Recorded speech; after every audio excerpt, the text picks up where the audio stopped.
আপনার আভিজাত্যের প্রতীক, আপনার রুচির প্রতীক। এটা বলে কতটুকু পর্দা, সেক্ষেত্রে আমি দুইটা মত উল্লেখ করেছিলাম। মত নাম্বার 1, সারা শরীর ঢেকে রাখবে, ফেসটা খোলা রাখবে, হাত খোলা রাখবে, এটা একটা মত। আরেকটা মত, সব ঢেকে রাখতে হবে, শুধু চোখ খোলা, তাই না?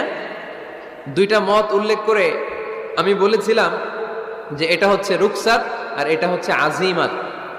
আমি এও বলেছি যে এর চেয়ে শ্রেষ্ঠ পর্দার হতে পারে না, শুধু চোখ খোলা, সব ঢেকে রাখতে হবে, এটা শ্রেষ্ঠ পর্দা, এর চেয়ে ভালো পর্দার হতে পারে না। আমি নিজেও সাজেস্ট করি এটা, যে শুধু চোখ খোলা থাকবে।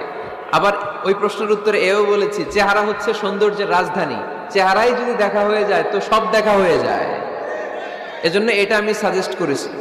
তারপরে এরা আমারে ধাক্কাইতে ধাক্কাইতে ওই মতের দিকে নিতে চায়, আছে না নাই?